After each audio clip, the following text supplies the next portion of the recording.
Hey, everybody. Welcome to Topline. It's another great episode for you.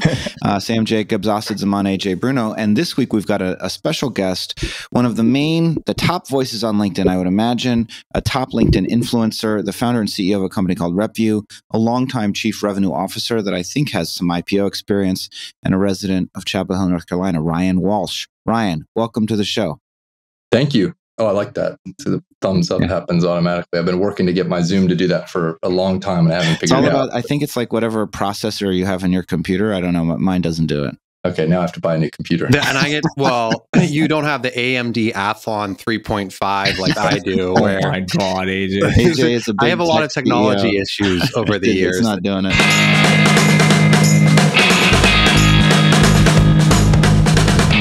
Welcome to Topline, the podcast for the best founders, operators, and investors in B2B tech. Every week, AJ Bruno, Asad Zaman, and me, Sam Jacobs, will break down what's important for you to know to be the most well-informed professionals in the market.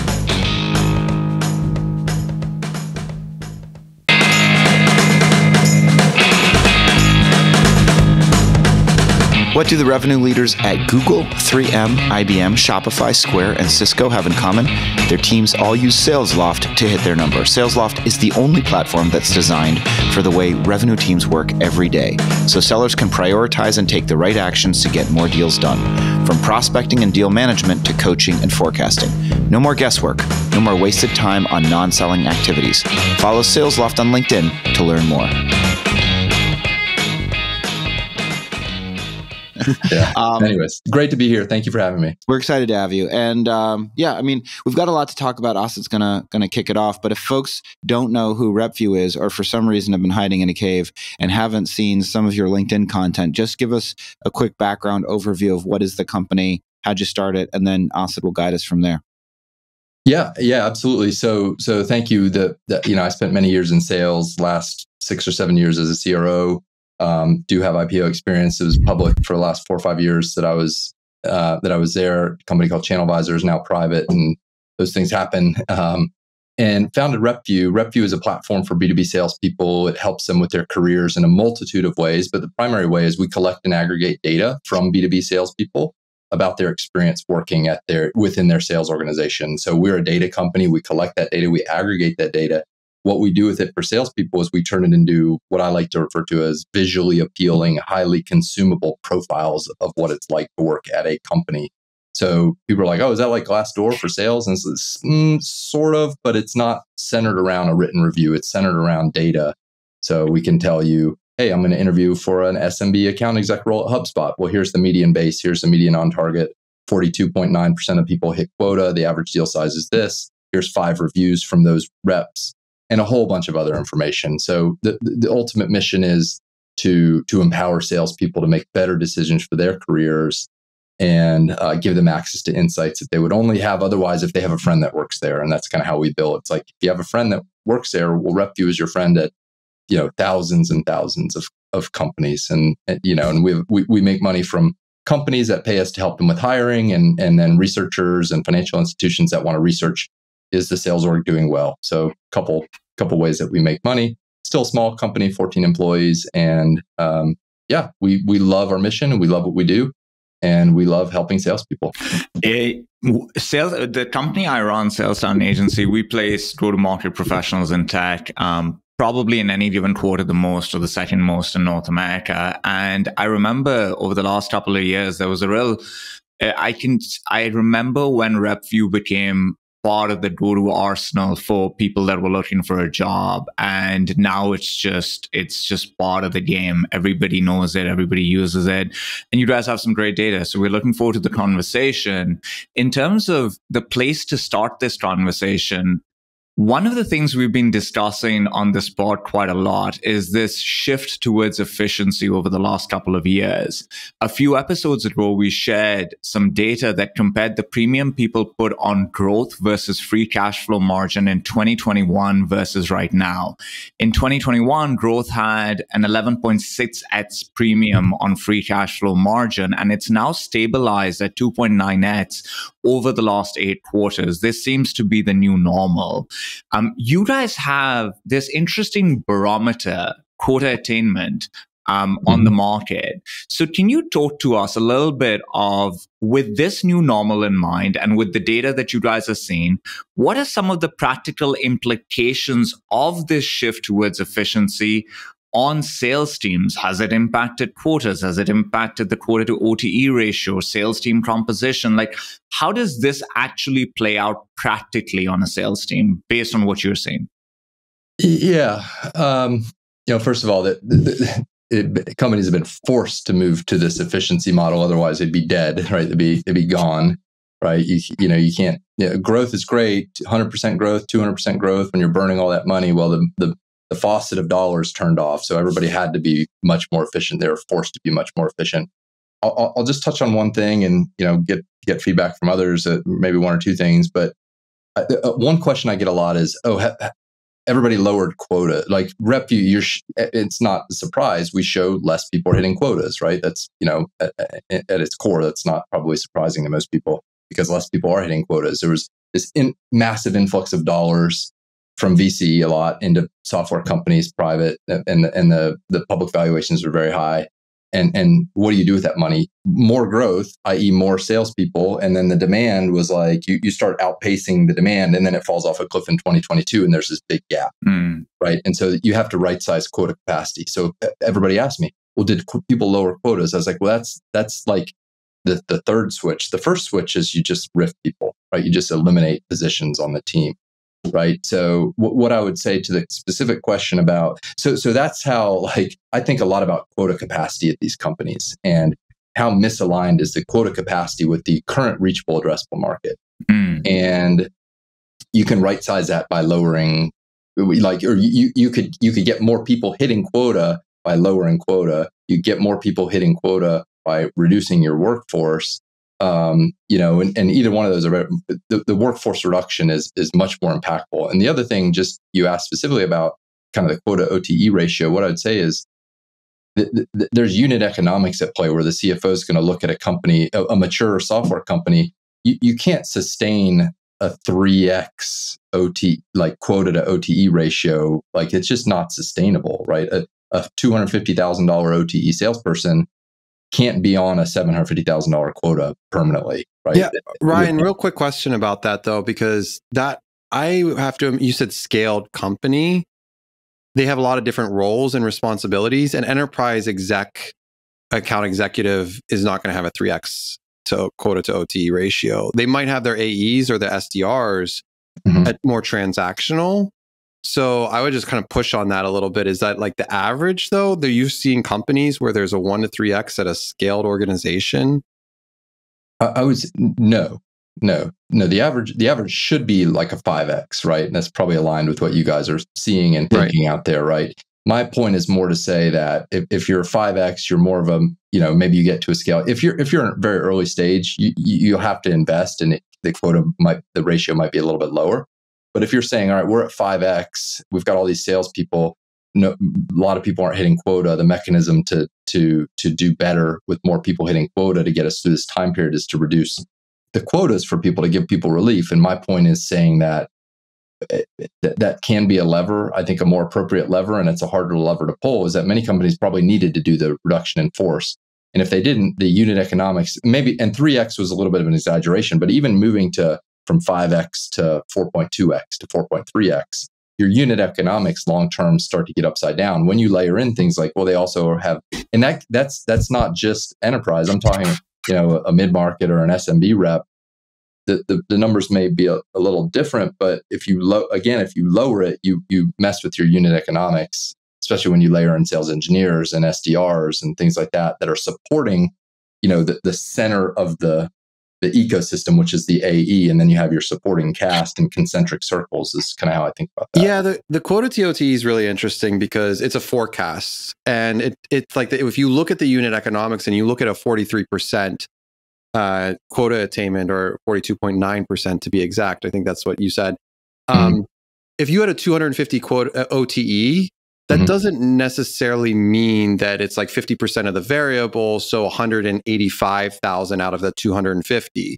There's probably some decelerators, some level of floors that are existing, and then maybe the economics work the sales to earnings ratio is actually a little bit different. You're looking at maybe like 140 to 150, and they're bringing in 6, 7, 800, and that sales to earnings could be actually a lever that's happening in the background that the sales reps. And honestly, I wouldn't expect RepVue, if they're inputting the data, maybe they're not thinking about it in that like financial strategic lever way, right? That's a different lens to look at this. That's actually a really interesting point, Ryan. Like, how do you guys think, you made this comparison, or people make this comparison to RepVue and Glassdoor. The criticism of Glassdoor is that it's an anonymous review. And if you have 10 reviews for a company out of 100 saying the same thing, maybe there's there's a signal there.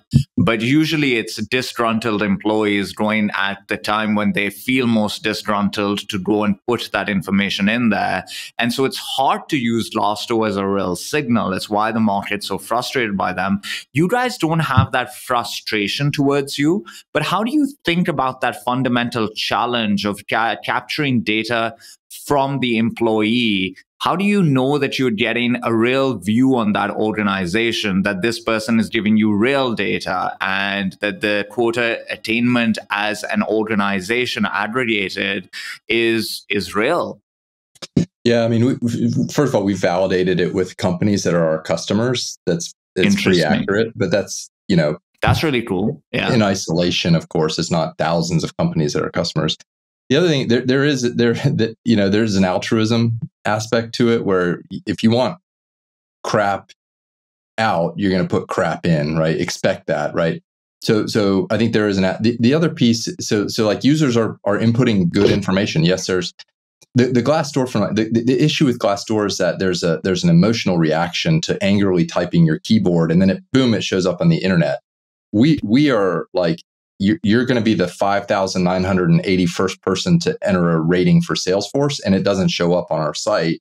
It just gets aggregated with 5,983 other ratings in metrics, and so there's not this like immediate, response that you get. The last piece I would say is that we're very, very careful about how we curate the text of the questions that we ask. We don't ask like, did you hit quota, or did your team hit quota? We're asking like, what percentage of team members specific to your role typically hit quota, right? There's more disarming ways that you can ask questions to elicit better responses. And early on, we tried a lot of different. I really like that. I think that clarifies a lot for the market in terms of why this data is such a signal. So let's say one of the data points that you guys have published in your recent report is that quota attainment has essentially stabilized at the 43% mark since Q1 of 2023, meaning that 43% of people or companies are hitting target. Not a great number, not an exciting number. And there's one clear question that comes to mind when you look at a data point like that, which is, why is it this bad? And so I think I would love your thoughts on, what does good even look like? Like, what are we trying to see here? Like, if the market was stable, are we seeing 60, 70, 80%? Like, what does good look like? And what is actually driving this, what seems like horrendous quota attainment in our industry? Is it that companies are setting unattainable targets forcefully to reduce the comp that they pay? Is it just the market is hurting people and they're realizing a lot more have fallen out of product market fit than one thinks initially? Like, what is going on? So what does good look like, and what is going on?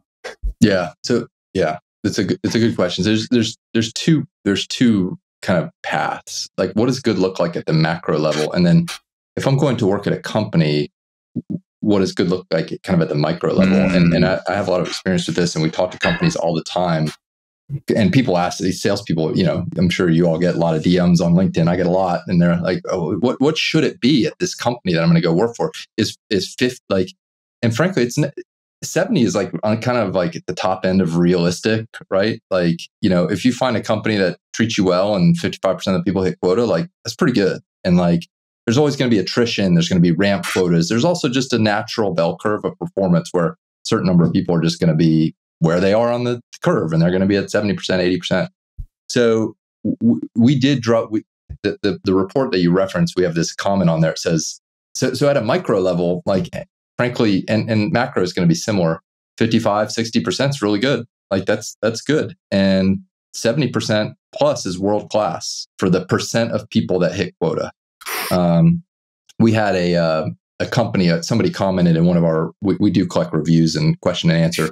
It was about Atlassian, and they're like, it's running at like 70%. Now, famously, they don't have a sales team for many years, and they hire a sales team.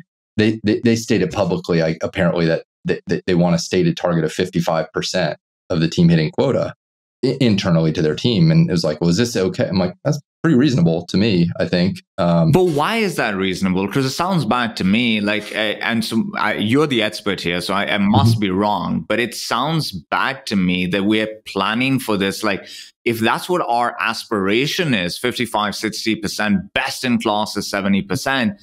That doesn't sound fantastic, right? Like that sounds like a B or a C. Like what's going on?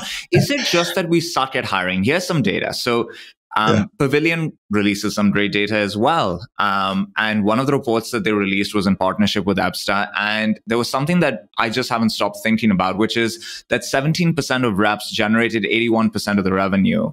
And they clicked into the activities of these 17% of reps to see, what are they doing? Are they doing anything different?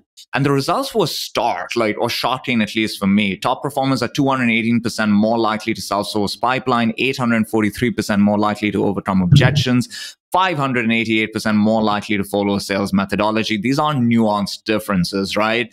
And so is it just that there are not enough great salespeople out there? The TAM of salespeople is much smaller than the supply of tech companies that need to hire them, and we kind of suck at hiring good people? There's a lot to unpack there. That's but I mean, look, if 55% of the people hit quota, the team is above the team. Like the company hit their number. Okay, first of all, right? If 70% of the team, well, actually, that's really an interesting point, though. So you're saying at 55% quota attainment, your financial target, basically, you have to underachieve by 50% almost. Well, it's not that so much. It's more like, think about it like this: if 55% of the team hit quota, 85 probably hit 85%, right? 85% of the team probably hit over 85% or 80% maybe, and then you have 10% of the team hit 350%, right? And that goes to Asad's point about, that 17 and 81. So when you say 55%, you're talking about the people. So if you had 20 people, okay, got it. That's like 11 people. AJ, I think where you were going with that was like, well, there is buffer, of course, salesperson, manager, director, CRO. Right. You have that cut. VP in there. I've posted about this famously a couple times, not famously by my standards. And, if there's a 20% buffer at each level, all of a sudden the CRO only needs 40% of the team to hit, and they're golden, right? And if there's a 5% buffer, they need 60% of the people to hit. It's just built in. I'm not saying it's right or wrong. It just is what it is. So, and there's a natural bell curve. So, but Asad, the last thing I'll say is that a lot of companies are bad at hiring. Like they're just not. Whether it's and then we're bad at training salespeople, right? Like many companies just don't. They don't. There's certain companies that have really good training and professional development programs. Many companies don't. Like I know we're a 14-person startup. If I'm going to go hire a salesperson, like even with my background, I got to hire somebody that knows what they're doing already. Just because I don't have the bandwidth time to go do it, and other companies need to think that way as well. And if you don't have a good training professional development program, then I think, that 17% that does 81%, I haven't heard a number that high. Mark Benioff, it was his Q1 2023 earnings report, said 50% of their team did 98% of their revenue or 95% of their revenue. Literally said that in the earnings call. And the investors are probably like, okay, well, what? So if you get rid of but they then fired a bunch of these sales reps. You can still do 95% of the revenue. Like, what are we doing here? And that's where the activist stuff for them kind of crept into play last year. So that's and they did have a massive layoff right after. They've done waves February of layoffs. 2nd. They had not just one. They've done several rounds. Sam, can you say more about year. that? So Salesforce obviously announced that 1 or 2 big waves, but they've done yeah, I know lots of people that work at Salesforce, and it's just wave after wave after wave. And sometimes my friend that works in the government services, they were firing people that had that already had security clearance, which means they had to backfill live consultants that were under contract that were billing. And the team didn't know about it. But, that's wild, because those are the hardest people to hire, like that have the clearance already. That is, we don't take those searches sometimes. We're like, I don't know, this is going to be really hard.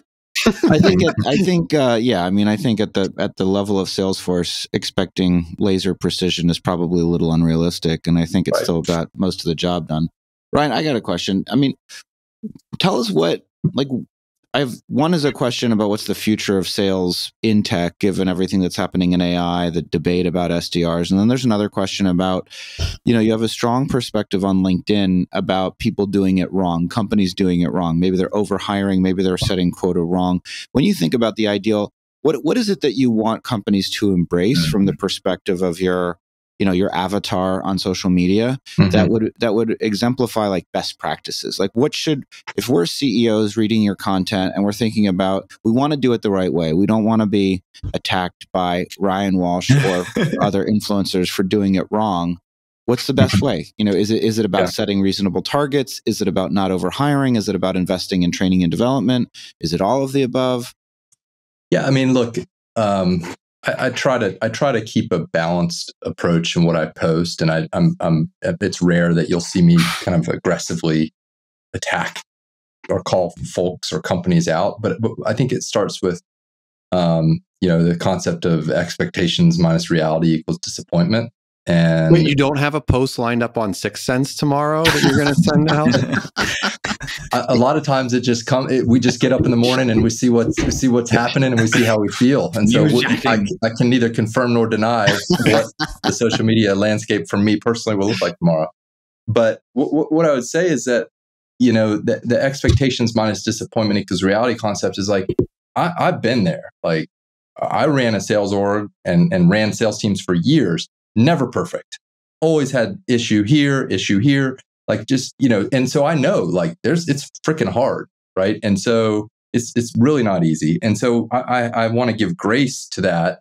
However, what I think the challenge is like, just own up to where your challenges are. And the advice that I give to companies would be, especially like if you're trying to recruit somebody, interview somebody, onboard somebody, is like, here's what's going really well for my company. And then here are the challenges that we have. It's this, and this. And then here's 3 things that we're trying to do to address those challenges. Like that's just be transparent and understand. And they know you have something messed up somewhere, candidate. Like they do, right? And so it's just like, if we could just admit that, and that's part of like what we're trying to do is like, not everybody, like there's number one company on RepVue. I don't even know who it is right now, but not everybody can go work there, right? Was it MongoDB at one point? I feel like they were doing pretty well. They've had a pretty good score. HubSpot's always had a good score on RepVue. They've had a pretty good score, but the last couple of years have been, everybody has drifted down just a little bit, of course. But even those companies, like ServiceNow is a great company, right? Like that, a lot of people want to work for. But like, do you guys want to know my RepVue score? Oh, I do. This is live. I don't even know if this is good, but Ryan can tell us. It's 92.22, Ryan. What is that? It's very, very good. So, yeah, that's very good. That's got to be top 5%. He knew it was good when he said it. I swear I just searched. That was a setup. But usually these things are good for me. Anybody want to know my college GPA? That was really bad. Yeah. Okay, go on. Good. I graduated in good standing. That's all you get.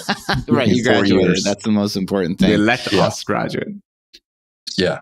So transparency. I mean, just own the issues. So transparency is great. Like, what's another set of practical things that are just going wrong across the board? Like, you had a really interesting post, which was about Darktrace and how Darktrace essentially is a company that has an A product with a seed rate sales team, was kind of the essence of your post, and how that makes it a really attractive acquisition target for PE. I thought that was a really insightful comment, that PE, as they're looking for how do we drive value in these acquisitions, they're going to be looking for companies that have good products and bad sales teams. What are they?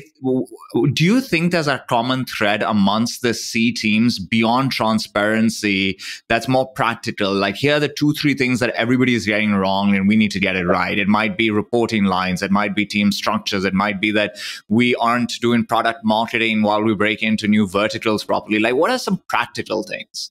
Right. Yeah. So I'll use the Darktrace example. So, and that's a classic PE playbook, because the go-to-market motion, they have that playbook. They can go in, they can drop it on top of the company. The product is solid. There's really, it's like there's no such thing as a great sales team sitting on a really bad product, because if the product's really that bad, it doesn't matter how good your salespeople are. They're not going to be able to, they're still going to be losing a lot. So from a practical standpoint, that's the PE firm is looking for that, that there's a great product that they can sell to. One of the other challenges, look, and this is something that that is I know Darktrace has been impacted by, is they're rated very low for base compensation score, and so they're not attracting the top tier talent, right? So you're talking about layering on, and then you've got some other cultural and leadership issues that show up in our reviews. And then you say, like, all right, well, how can this be resolved, right? You can be resolved through, PE will probably remove people. They'll probably reset to maybe closer to market. I know it's like they cut costs, but they're also not, they're not dumb, right? They're gonna reset that whole thing. They're gonna reset the go-to-market motion. They're gonna bring in new people, and they've got this product. The other piece there is the company is kicking off cash, right? I think it was, I forget the free cash flow in second half last year was like 60 million or something. Right, so that covers the interest on the PE deal, depending on how they structure that. And so it's like a no-brainer. They're just going to mint money probably off that deal. It's a non-US headquartered company as well, and we typically see that whether HQ is here or over there, if it's not in the same place, the other group in the other country will suffer in some way, shape, or form because of that distance. So that's another kind of weight on that side of the scale of what makes that attractive. And I think that's a way, like, we would look at, like, who are some of the top product companies that are not rated well. Like those are good. The geography thing is interesting. I've noticed that startups out of England really value the caliber of university person graduates from. They're kind of hiring the management consultant profile as salespeople in England. And in England, that profile works really well. In North America, that profile doesn't work really well. There are other profiles that can be quite productive, but they bring that same mindset to North America and it hurts them. I've seen this now across a number of companies. It's an interesting trend. So in talking to you, and as we've been exploring this topic a lot, as we're coming to time, the problem seems to be a people problem. That there's just not enough great salespeople out there. We don't know how to find them and attract them. There are too many people that are trying to hire them. We don't know how to enable them. This means that from a sales leader perspective, there are deficiencies as well. Like, we try to fix this productivity problem with tooling and mechanics, but there might just be a deficiency of talent in the ecosystem because of the pace at which this ecosystem has expanded. 7% per quarter is the rate at which the supply of software companies has increased over the last couple of years. That's insane. It doesn't happen in this world. So is it just a people level problem? I don't really think so. I mean, I think it does go back to some degree to the training element. I mean, there's plenty of smart people that would be fine making $200,000 per year, right? Like, and so I think there's maybe there's a people problem from the standpoint of, and I would wholeheartedly agree. When I was in school, when I was at university, who knows what I was thinking about? But it wasn't a career in sales. I can assure you that. It was thinking about a lot of dumb other things probably at the time. And then, but I backed my way into it, found my way into it pretty early in my career. And I was like, oh, I'm really good at this and I can make a lot of money. Why would I want to do something? Why would I want to go back to grad school? I want to do. And I think that this is something, it's getting better, the educational system and the embracing of sales as a career. Like even as recently, just a few years ago, there's no sale. Like oh, you can go to business school and you can study finance or marketing or, or strategy, right? Well, what about the team that actually creates the, revenue, brings in the revenue for the company? Is that important? Or should, so you look at and this, we're still not past the stigma that still exists in many cases around, I'm just a salesperson, right? And, but, for me, I'm like, well, fantastic. It's a great, you can do very well. So I don't think there's a simple answer. If it's like, is it a people problem? Is it a training problem? Is it an educational problem? Is it an awareness problem? We definitely isn't the simplest answer that there was too much money in the system and too many companies too many mediocre products, hiring too many people without the right resources to train and develop them. It's not necessarily that there's like bad people. It's just like it's an imbalance of supply and demand, which is, to your point, Ryan, your first advice to a company about quota management is, well, first do a RIF. Or you didn't say it quite like that, but right. You're like, it's way easier to make the math work if you have a smaller number of top sellers than it is to have a large number and just lower the quota, because you're breaking the math of the entire business that way. Yeah. Pair your quota capacity to a realistic, addressable market, what do you call it, reachable market, or whatever you want to call it. That I think, Sam, that's a great way to put it. There was so much misalignment there and misincentive on the headcount. And nobody, the sellers didn't have any experience, but management didn't have any experience either. So we didn't even know what's the right level of transparency. And we're all competing with other companies. And we feel like if we admit any shortcoming or any weakness, maybe the rep goes and works for that other company. And I think it's just, it's interesting as you're talking. I'm just thinking we're all part of the capitalism, in the sense of we're all part of the forces that are pushing things towards some evolution, and particularly RepVue is pushing companies to be better about setting appropriate expectations for their team, which I think is a great thing. So I appreciate the work that you're doing. Yeah, thank you. Appreciate that. Thank you for joining us, Ryan. This was great. Yeah. We appreciate your time. Yeah, it's good. It's great. I love talking about this stuff. I talk about it every day, pretty much. We look forward to We'll see you on LinkedIn. Yeah, I'll be there. Yeah, and I've never won an award. I've never won a LinkedIn top voice. Really? A LinkedIn. I haven't either. I think that's total BS. Both of us, we should start our own LinkedIn awards, and then I'll give you the first one because I'm gracious, and you'll give me the second one. And AJ, you can have one too. Thank you. I have actually. I haven't won one either, for the record. But Ryan Milligan, my VP of Ops, run top RevOps LinkedIn voice last month. Yeah, also not true. I don't know how I got that. Actually, it was like whatever. Thanks, Ryan. Bye bye. All right, thanks a lot. All right, thanks, Ryan.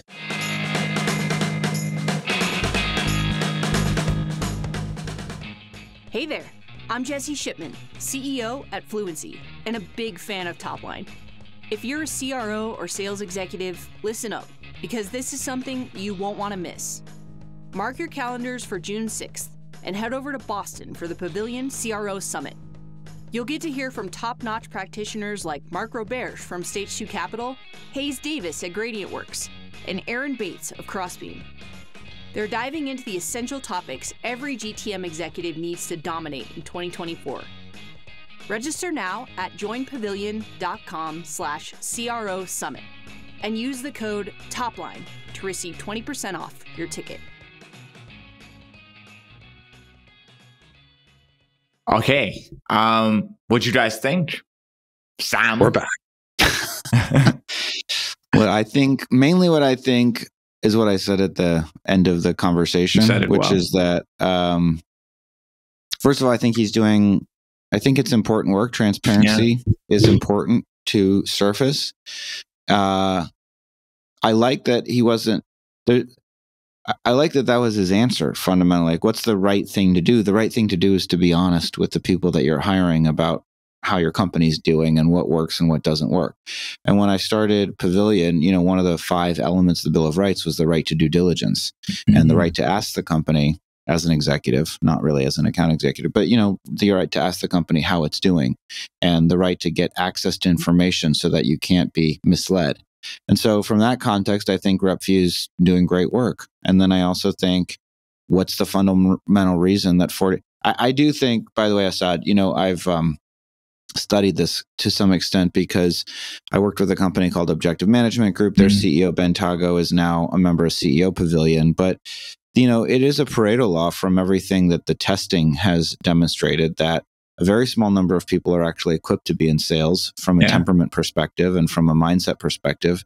The mindset is not what most people assume it to be. It's not simple extroversion, but it is, for me, fundamentally, the way I talk about it is somebody that embodies the idea of a naive alien, somebody that really doesn't care about whether you like them or dislike them, but doesn't come at it from an antagonistic perspective, comes at it from a pure curiosity perspective without a need for approval.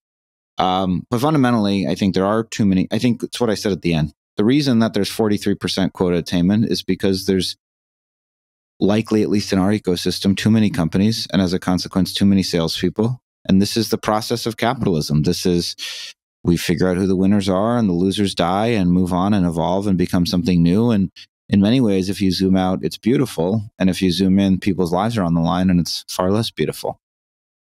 It's so interesting that this, I think you said it well, which is the supply of tech companies compared to the caliber, the amount of really good salespeople out there, there's just such a mismatch.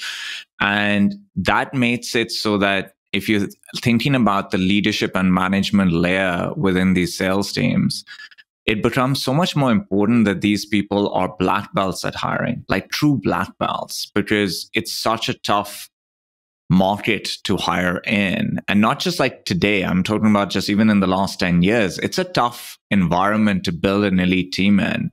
And it's shocking how few, when they're early in their management careers, receive credible training on that topic and have actually honed those skills.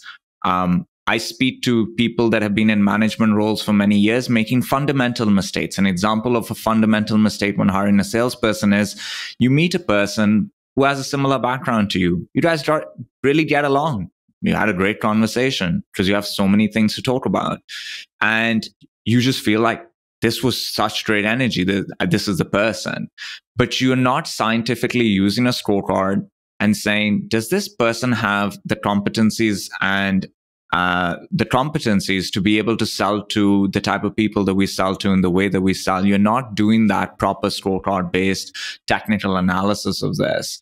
And so it's a huge gap in the market. AJ, I think, just one to add to that, because, that's what if you read Sales Acceleration Formula, which obviously everybody should, I should probably reread it. But Mark Roberge, our friend, talks about the first part of that when he was building the sales team at HubSpot was, well, first you need to figure out what are the competencies for your company. Yeah. And the way, when I was reading that chapter, maybe it was the whole book that he was talking about this, but when I was reading about hiring, the thing that struck me was, man, this took a long time. This took a long time because you have to hire a bunch of people, and then you have to watch and figure out if they're going to succeed or not. And then for the ones that fail, you have to figure out why did they fail. All of this plays out over years, not months, certainly not weeks. And part of that scientific assessment is the constraint of the time horizon against which you're operating, which makes it much more difficult. The other thing I would say is, in my experience, again, the reason that you're exactly right, you have to be scientific, but you have to be scientific not about the things that you assume correlate to good performance, but the things that objectively do correlate to good performance. Because my experience of the best salespeople, well, first of all, to Ryan's point, nobody goes to school. You can't, it's hard to get a degree in sales. Yeah. It seems to me the highest number of people that come into the career from all kinds of different backgrounds. And we are fundamentally, as hiring managers, making huge bets all the time on sales. Yes, unless, they have a book and they've had a career. But a lot of times in tech, they feel like we could possibly develop them into a salesperson, we think. And we're wrong all the time about that. And yet also, when we look at the top salespeople, they do have wildly diverse backgrounds. They're not completely predictable in terms of their personality types. And I think the whole thing, and then the last part of it is, and it's also true in my experience, that institutional knowledge is very profound and underestimated. And that somebody that's been at a company a long time that really understands the product, understands how it works, understands how to talk about it. That's why co-founders and founders are such great salespeople. Yes, it helps what's on their business card, but they they're obsessed with the problem and with the customer. And so even though they often don't think of themselves as salespeople, they are salespeople because they're deeply passionate about the subject matter and can communicate that passion to a prospect. And all of that stuff is just, it's hard to hire for all of that stuff. It's hard to get like a cookie cutter profile and say, this is what a great person looks like, because they seem to come from so many different places. You know, to that point of experience very quickly. So Sunday was finally 10 years at STA, 10 years as a professional. Like STA was the first company I joined. And I still feel like there's so much I'm learning and figuring out. And I feel like now I'm at a point where I'm really sharpening the spear in terms of positioning, messaging, like all of these things. But I was nowhere close to this in 5 years. And how many people stay in a company for even 5 years? Like 10 years is unheard of. So you're so right. Like that institutional knowledge is so important. The reality is 10 years, 5 years, these are rare things, right? Carter had shared that the average 10 years, 2 years, which then speaks to the importance of documentation in an organization and having mechanics in place that hold on to and can disperse that knowledge amongst people so that the time to ramp is just getting shorter and shorter every year. And it sounds great and everybody kind of knows this, but nobody really does it. So it's a fascinating problem. AJ, how do you feel about all this? Well, you're not hearing me talk much because of the three of us, I have the lowest RepVue score. And so I'm crying. I'm in the corner crying right now. I'm really sad. No, don't look mine up, Sam. What's yours? It's 76.8. Sam is 81 and Asad is 91. Now, here's the thing. I think what Sam said, I'm seriously like, who did this? Who did these things? But here's the point. Sam said long-term view of the sales acceleration formula, and it takes a long time. We made the mistake of hiring a fairly big team when we raised our Series B way too early. I will self-admit that. And the scores are a point in time. It's like asking Sam what his GPA in college, which, by the way, Sam, you never answered that question. What was your GPA in college? 12.4. All right, great. Divided by 100. It was a good score. I graduated. Don't worry about it. You graduated?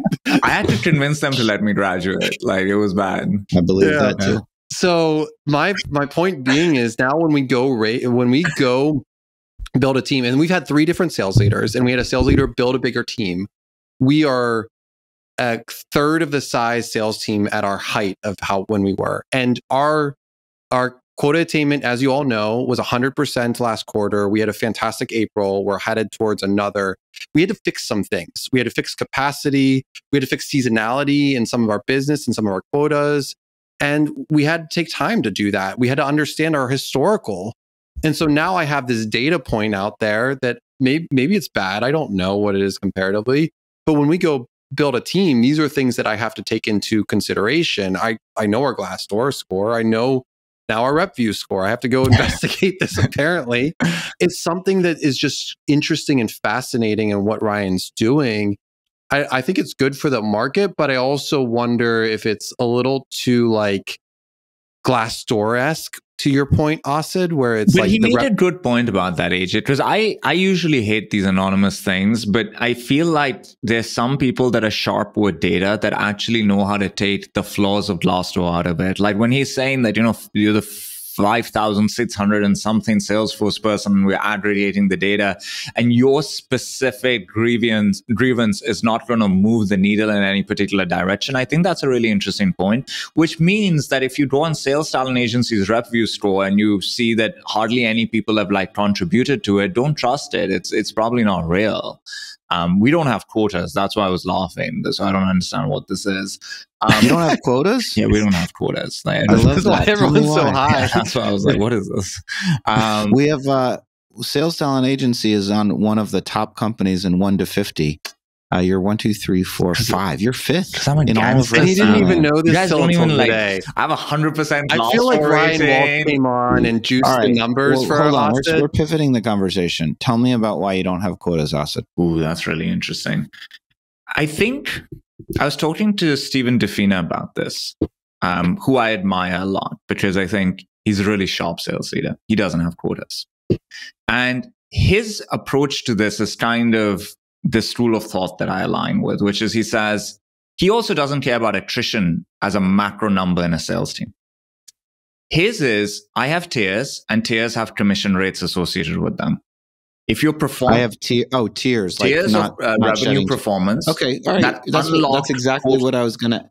The tiers are your quota, so you are a liar. Tiers are your quotas. You're a liar. But they're not really, right? Like you're a liar. Yeah, I am a big liar. I'm going to go into the sales talent agency quota path workspace right now. So let me go rate you on RepVue. Liar. liar, pants on fire. Okay, so the idea there is you have these tiers, and the commission rate jumps up quite significantly as you cross from one tier to the other. So okay, that are you comfortable sharing your tiers on Topline? It won't make any sense to this team over here, but like below a certain tier, it's 0%, then it's 5%, but it goes up all the way to 15%, right? Cool. At the top tier. So my the top tier is going to earn an outsized amount of money. Are these transparent to the rest of the team? Like the rest of the team? Yeah, the whole company knows it. They all know the tiers. Yeah. Okay. So the top group is going to earn way more than anyone in the market doing that role will make.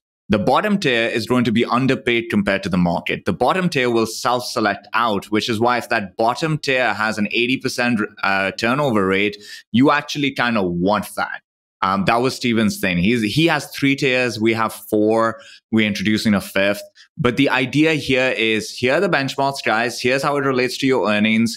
Here's what bad looks like. If you're anywhere amongst these top 3 tiers, you're safe. Now it's about your earnings. And if you're in the top, it's beautiful, but you have to maintain it through performance. And what you end up doing is creating a true meritocracy where people are self-selecting out if they're not doing well.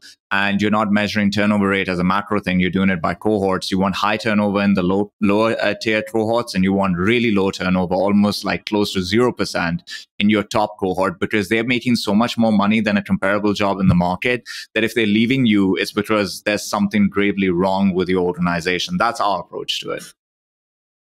So we can infer, I mean, it always comes back to like the fundamental question of what is quota? Is it a planning tool? Is it a motivational tool? Is it an incentive tool? Is it all of the things? And we can infer that somewhere like your lowest tier is basically some notion of minimal acceptable performance, which is a way of saying it just depends how you view quota. If you view quota to the point as like half the team should achieve it, then maybe quota is tier 2. Yeah, it's not binary, right? Like it's not like this is my target. It's like here are a bunch of what is your target? Where on this range are you aiming for? You're aiming for the lowest one, real goal-getter you are, right? Like so it allows you for a different type of conversation as well than just a quota number. So when you're setting revenue targets, sorry, just last question. When you're setting revenue targets, because again, for some people, quota is a planning mechanism. Yeah.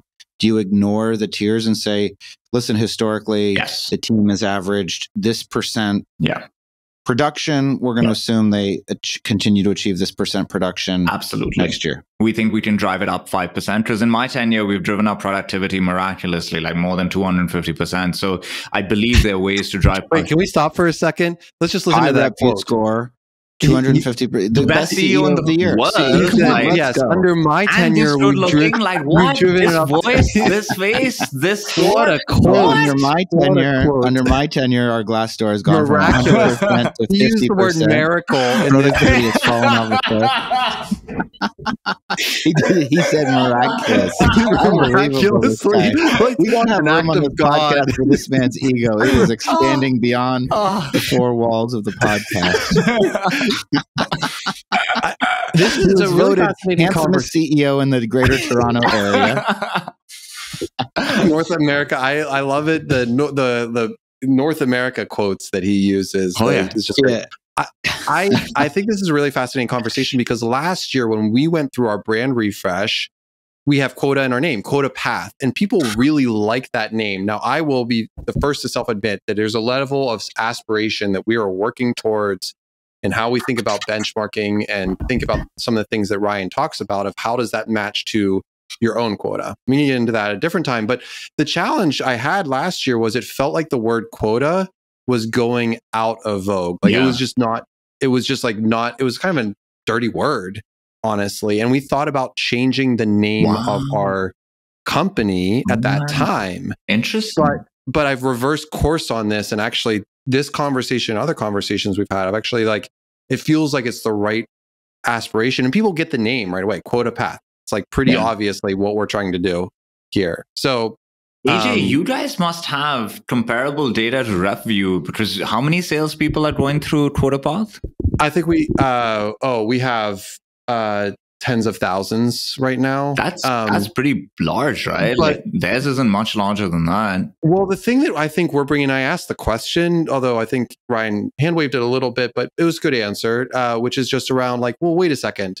What's the actual earnings of the team versus it's not quota to OTE that matters. It's what are they actually earning versus what they're bringing in. Now, if my quota to OTE is that's just quota attainment, no? Yeah, no, it's not. Because look, let me give you an example. Let's say my quota is $1 million and my OTE is 250K. That's 4 to 1. Pretty Writing obvious. it down. $1 million quota. Okay. Let's say I sell $750,000 and I make $150,000 because I didn't make my quota, or $160,000 because I had decelerators. Do the math on this. I know Sam and his high college GPA will do this really, What really is the math I'm doing? I am similar to Sam. I barely passed. 750 divided by 160 is what? No idea. What is it? Oh, I'm going to have to do this. High-tech CEOs with algorithmic brains right here. 4.7. So my sales to earnings ratio was 1 in 4.7, but my quota to OTE was 1 in 4. Meaning the company had an advantage. And actually, if you do the unit economics, I am actually profitable for the organization potentially. I actually think quota to OTE is a flawed way to do this, though, right? It's the most flawed mechanism, because firstly, the first thing is when you look at SAP and Salesforce, it's like 15 times, right? Like if you had SAP, you're driving 15 times your own target earnings. Like that's actually, we worked with SAP, like that's how it was there. The other thing, actually SAP client too, look at these guys, enterprise clients.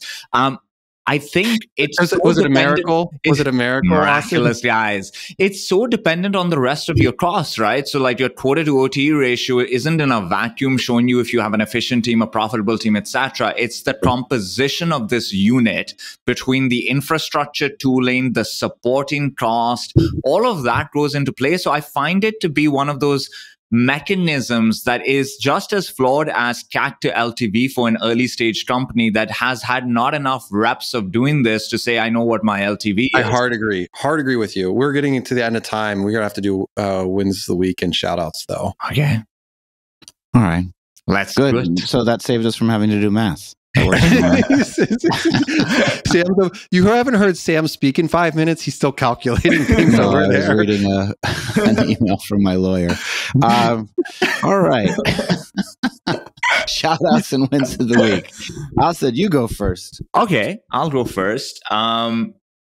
First and foremost, I want to thank a bunch of folks at STA. They sent me the sweetest stuff for this 10-year thing. And I usually am not very sentimental, but it was quite moving. So I appreciate the team. And I look forward to the next 10 years. I am reading this book that I think is interesting. I've mentioned to people my mornings, I'm meandering through the morning. I like to start by reading a couple of pages. And this book is Why Ideas Stick. And it is so interesting to actually get into the mechanics of ideas that actually connect with people. Because the reason that relates to us a lot is we're thinking about positioning all the time. And positioning, I think, is something that can really benefit from these ideas that these guys are sharing and these frameworks that they're sharing. And the data is quite fascinating. So an example is they looked at close to 100 ads that had won an award or had been a finalist for an award. And they found that those ads could be categorized into 6 types of ads with very specific frameworks of what was happening in that ad. Interesting. Then they looked at like a bigger data set of all these other ads that didn't make it to any finalists. And they found that I think it was like 2% of them that had some type of consistency within them. So we think that sometimes creating an ad is like this raw brainstorming session and something that comes to your mind out of nowhere. There's science behind a lot more things than we sometimes understand. And this book is really good at explaining that. So maybe people will find it interesting. I'll go next. Okay, Sam. My shout out is to Alec Paul. Ooh. We just completed the third course of our LinkedIn brand building course. It was paid. It's the first time we've done a paid course. We had 35 people. It was $2,000 for non-members, $1,000 for members. And it was awesome. And we're going to probably run it every quarter or at least a couple times a year. And it just, he did so much hard work to put tactical, practical tips, steps. It wasn't high level. I mean, it was both a combination of high level, high strategy, and also very, very specific practical steps. He's been a great partner for me, and I just appreciate all his hard work, and he deserves all the success that will accrue to him. Amazing. That's awesome. Are you, when's the next course start, Sam? I don't know. We got to figure it out. It's a 3-session course. We do like an open office hours on Friday. So it took place over the last 3 weeks. We have a private LinkedIn, a Slack group for all of the members of the course that we're able to contribute and participate. And we do profile reviews and we do post reviews. It's just everything you need to get going. I love and it's that. really, what level Pavilion membership do you think this is best suited for? I think it's for anybody that wants to start building a brand intentionally on LinkedIn. It's not for somebody that just wants to like log in. And I mean, but we go from elementary to sophisticated, but you should have some intentionality about wanting to harness and build your brand on LinkedIn. And if you want to do those things, this is the best value because Alec is typically $10,000 to $20,000 a month. So this is the best way to get his brain power and his expertise at a deeply discounted rate and really begin to develop some expertise and authority on LinkedIn. I love that. That's awesome. I will be really quick. Give a shout out to my management team, to Andy Kyle, Graham Collins, Ryan Milligan, Carrie Carroll, Eric Heidenberg, and Graham Collins. Hopefully that was all of my management team. We had an offsite on Thursday, Friday. It was fantastic. A lot of debate, a lot of customer point of view discussion.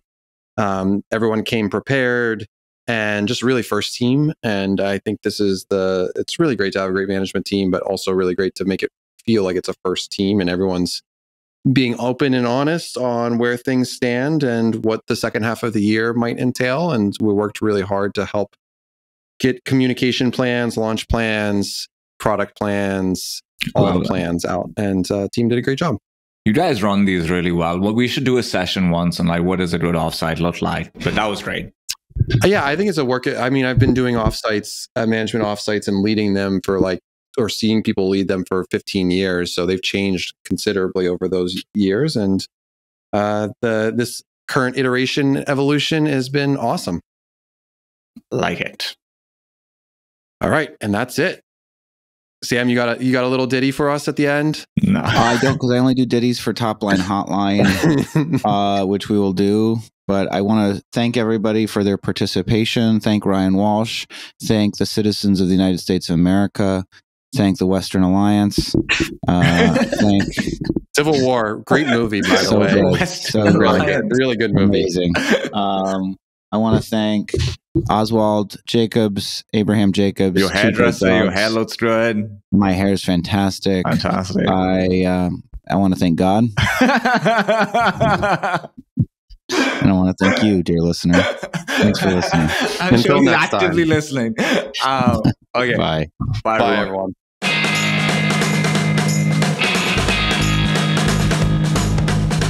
And that's a wrap for today's episode, brought to you by SalesLoft.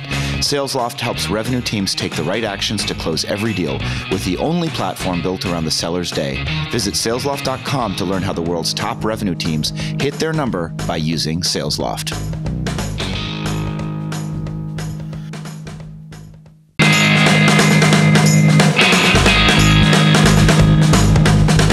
Thanks for listening to Topline. New episodes come out every Sunday. If you like what you heard today, subscribe so you never miss an episode, leave a 5-star review, and share it with your friends. Don't forget to join our Topline Slack channel to connect with us and discuss the topics we cover with other listeners. Click the link in the show notes. Lastly, if you're interested in joining Pavilion, you can learn more about membership at joinpavilion.com/membership. Thanks again for listening.